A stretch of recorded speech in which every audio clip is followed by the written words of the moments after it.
Assalamualaikum warahmatullahi wabarakatuh. Halo semuanya. Jumpa lagi dengan saya Chow Sing Sing, kurator dari podcast Horror Night Story.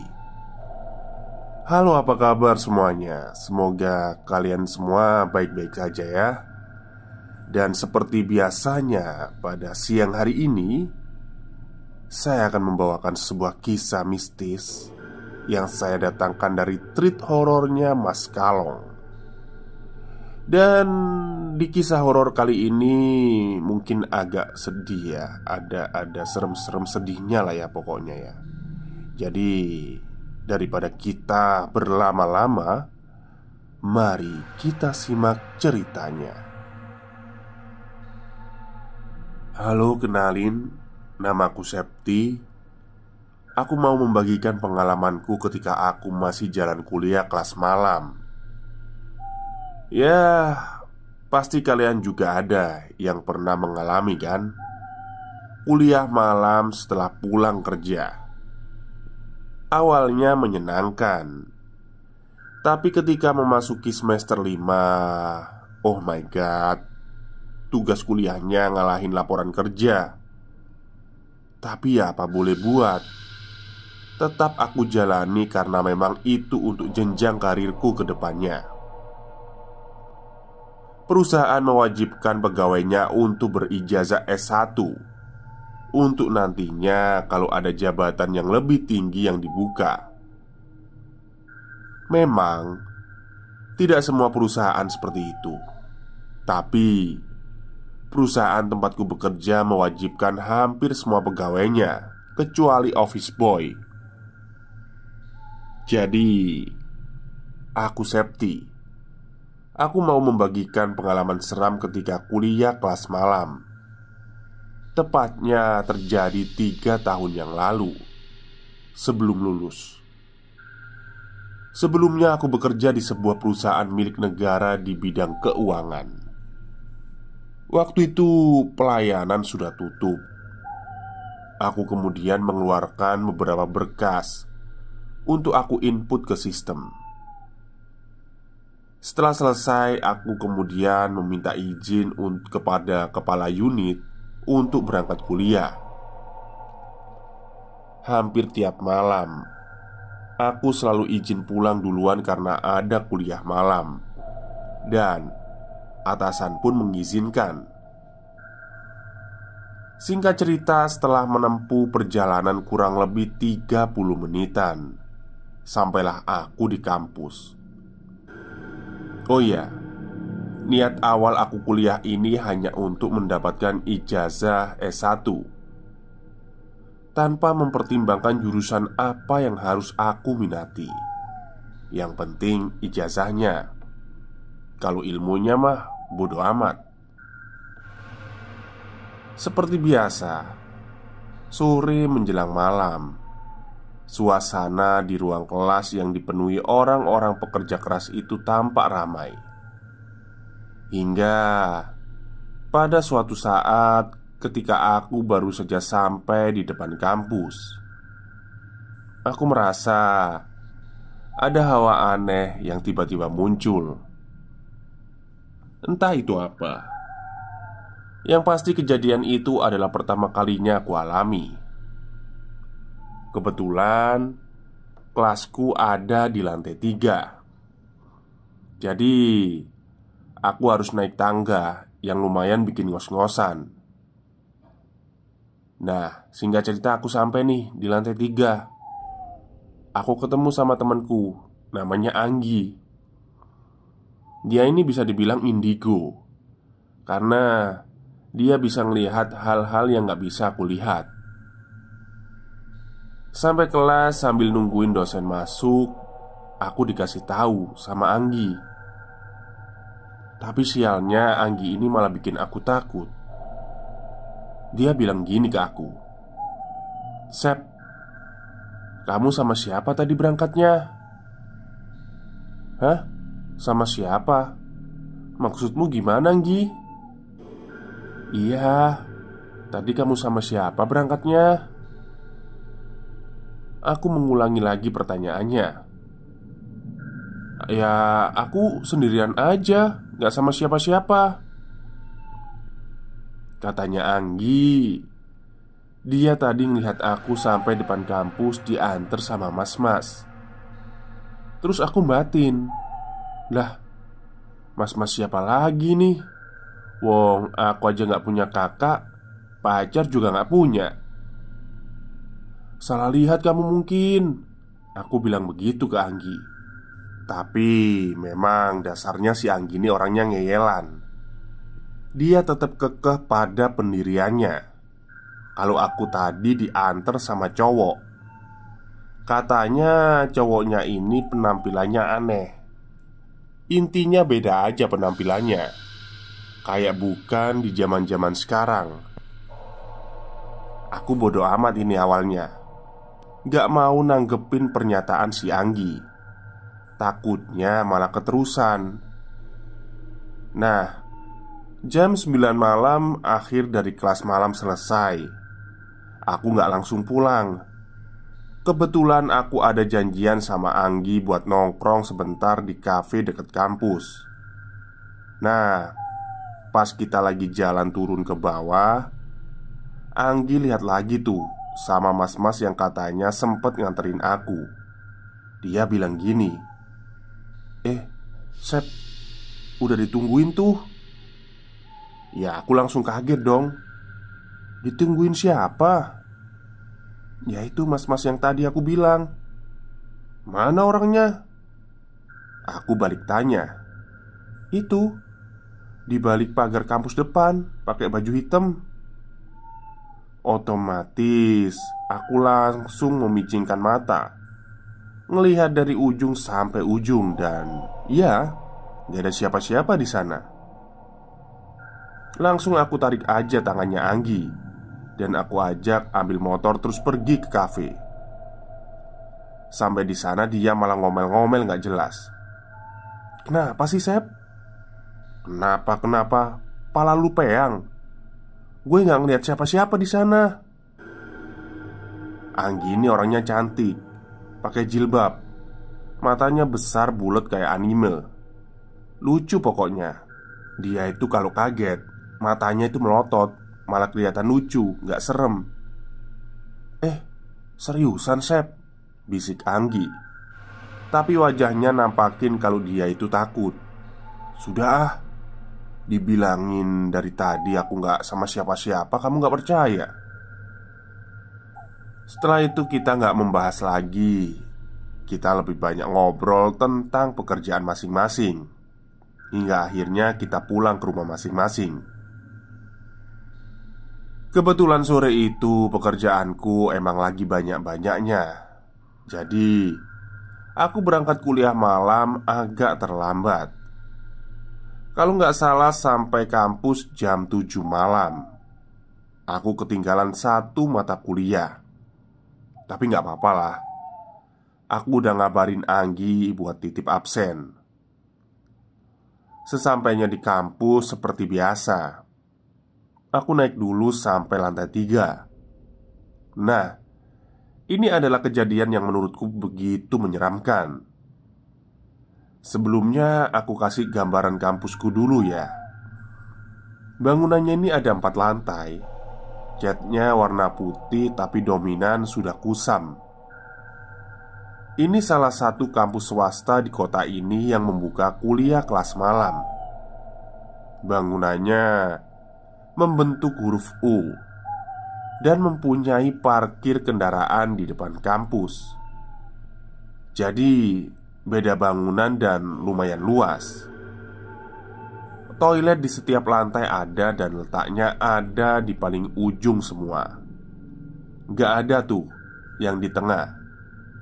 Jadi bisa dibayangin aja, kalau malam-malam kebelet mau ke toilet, harus jalan dulu sampai ujung. Tapi nggak semua kelas di sini dibuka ya, hanya beberapa saja yang dibuka. Dan bisa dibayangkan lagi kan gimana rasanya jika harus kebelet pipis atau pup. Kamu harus jalan dulu dari ujung dan lagi-lagi toilet di sini tuh bersebelahan sama gudang. Tembok pagar atau pembatasnya setinggi leher.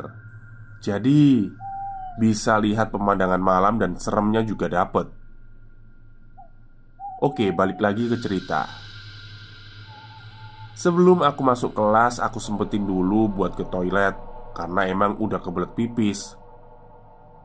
Ya, ada rasa takut juga sebenarnya. Tapi aku singkirin dulu lah pikiran-pikiran negatif supaya nggak terjadi apa-apa.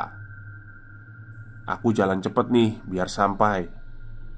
Dan pas udah di dalam toilet, kok tiba-tiba ada yang ngetuk pintu toilet.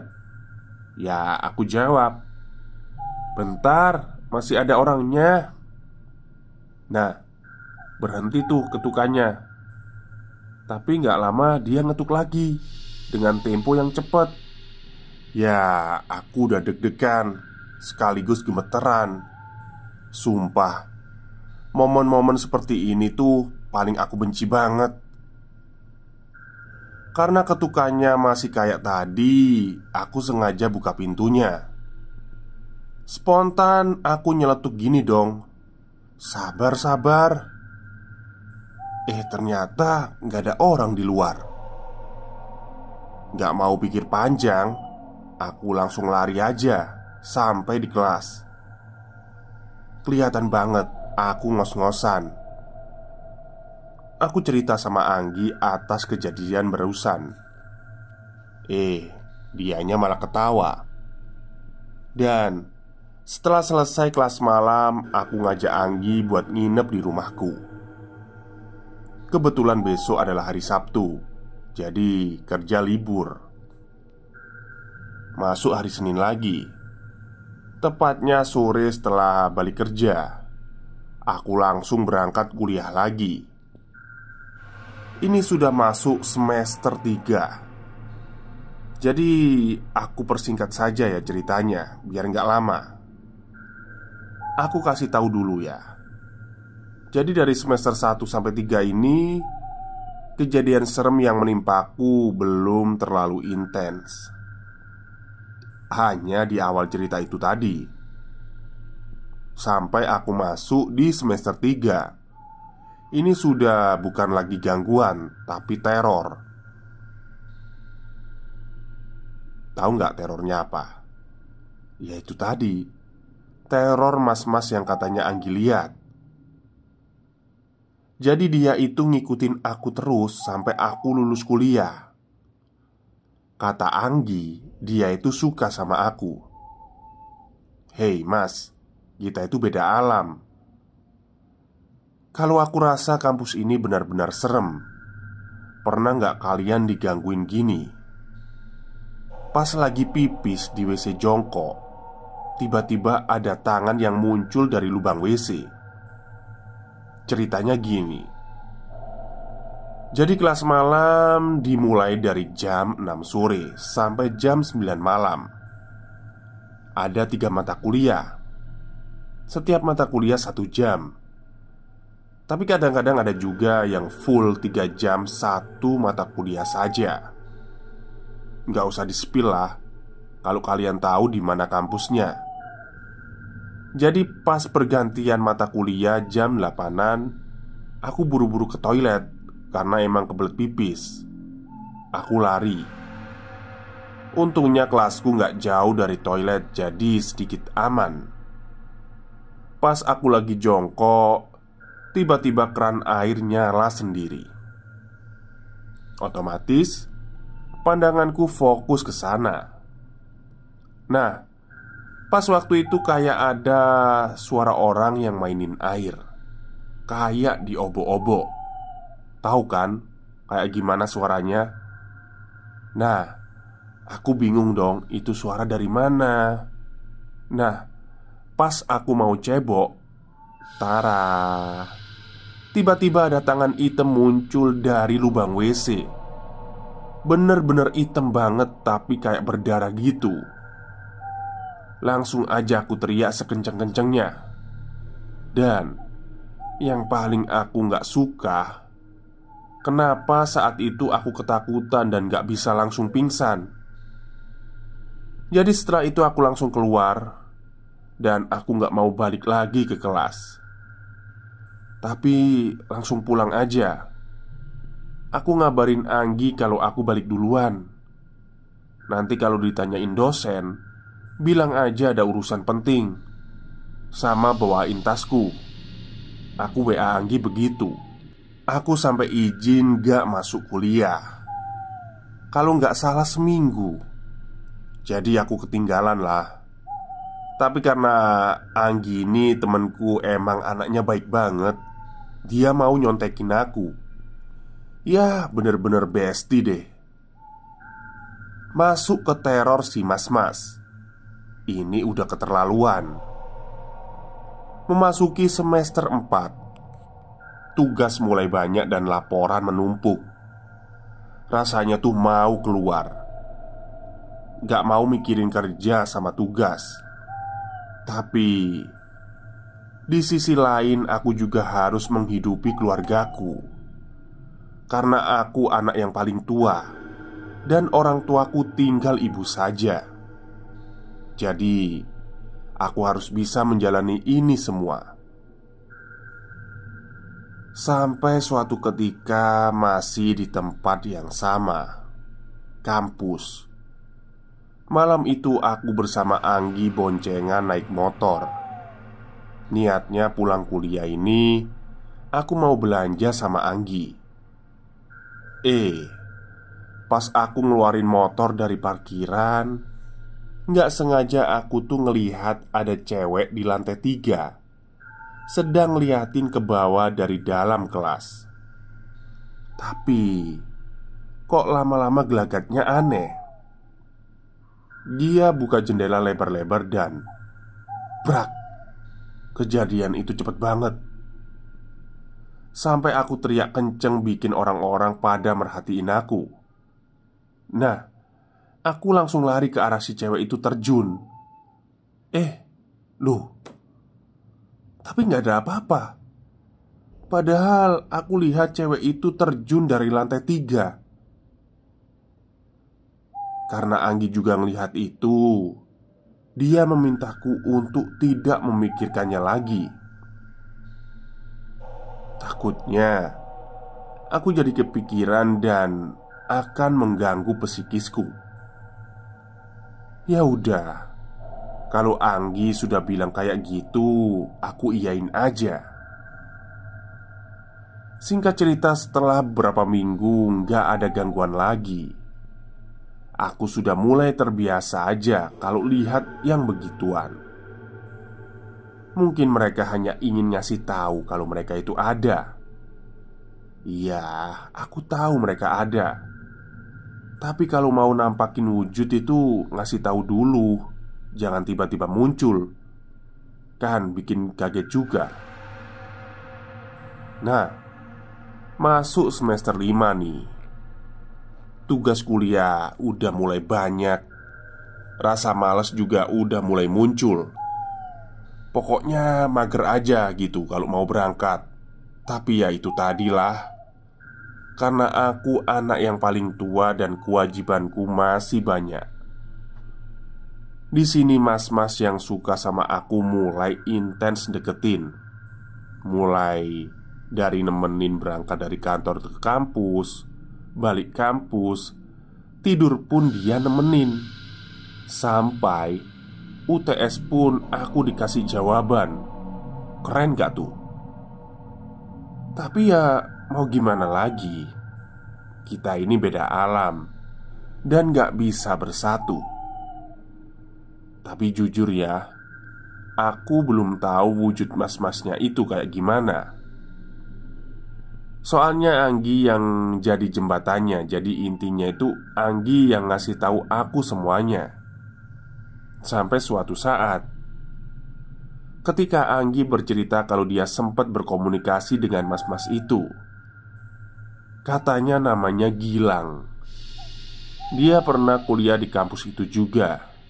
Dan menurut cerita dari si Gilang ini, dia meninggal karena kecelakaan pas mau berangkat kuliah buat UTS. Sebenarnya Si Gilang ini orangnya baik. Dia nggak pernah nakut-nakutin. Hanya saja dia mau membantu aku karena dia tahu bagaimana rasanya jadi tulang punggung keluarga. Aduh, so sweet banget gak sih? Nah, mulai dari situ aku kerap banget mimpi aneh. Mimpi didatengin sosok laki-laki. Awalnya aku nggak tahu dia siapa, tapi seiring berjalannya waktu aku mulai paham siapa sosok lelaki itu. Ya, dia adalah Gilang. Jadi gini, di dalam mimpiku ini aku dikasih lihat siapa itu Gilang. Gilang dan aku sama-sama jadi tulang punggung keluarga. Dia bekerja dan juga kuliah malam.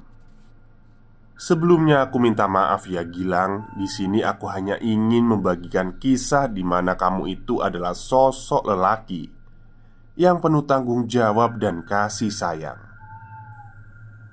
Jadi di dalam mimpiku ini aku seolah lagi menjadi seorang penonton. Aku lagi berdiri di dalam sebuah bangunan, seperti sebuah kantor. Aku melihat si Gilang ini selesai menyelesaikan pekerjaannya. Kemudian dia buru-buru keluar. Entah apa yang akan dia lakukan setelah ini. Aku belum tahu mau kemana Gilang pergi. Mendadak semua menjadi hitam. Kemudian terang kembali. Di sini aku diperlihatkan sebuah rumah yang sederhana. Di dalam sana ada Gilang dan seorang wanita serta anak kecil.